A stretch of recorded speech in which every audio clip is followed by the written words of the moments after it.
Class 12 third semester Bangla syllabus and question pattern আমি share করছি, তোমরা দেখে নাও। যারা এখনও দেখোনি কী কী বিষয় তোমাদের পড়তে হবে। তোমাদের পরীক্ষা কিন্তু এমসিকিউতে হবে, প্রত্যেকটা প্রশ্নের মান 1 মার্কস, উত্তর দেওয়া থাকবে, শুধু তোমাদেরকে মন দিয়ে একটু পড়তে হবে, যাতে তোমরা প্রশ্নটা দেখলেই আর উত্তরটা দেখলেই বুঝে যেতে পারো যে এই প্রশ্নের উত্তর সেটাই।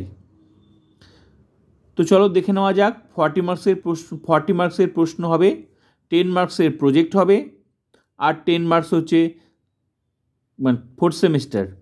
তো থার্ড সেমিস্টারে 10 প্রজেক্ট, ফোর্থ সেমিস্টারে 10 প্রজেক্ট, টোটাল 20 প্রজেক্ট, আর 40 80।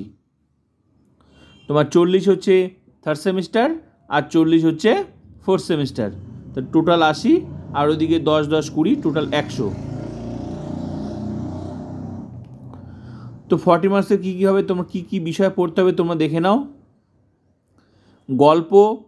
গল্প থেকে আসবে 8 মার্কস, কবিতা থেকে আসবে 7 মার্কস, নাটক থেকে আসবে 5 মার্কস, ভারতীয় গল্প কবিতা থেকে আসবে 5 মার্কস, ভাষা থেকে আসবে 10 মার্কস, বাংলা শিল্প সাহিত্য সংস্কৃতির ইতিহাস থেকে আসবে 5 মার্কস।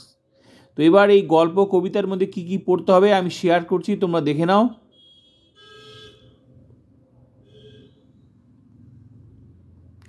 গল্পের মধ্যে পড়তে হবে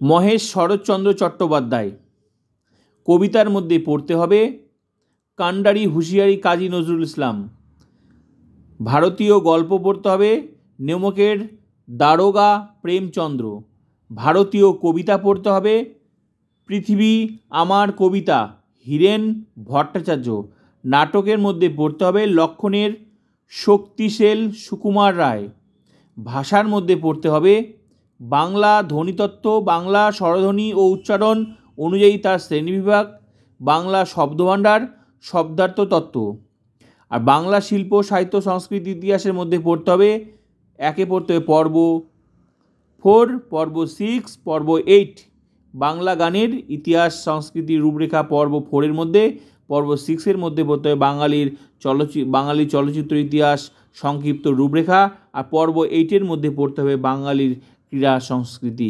এই হচ্ছে তোমাদের সিলেবাস অ্যান্ড কোশ্চেন প্যাটার্ন আমি বলে দিলাম। আশা করি ভিডিওটি তোমাদের দেখে সব ক্লিয়ার হয়ে গেল।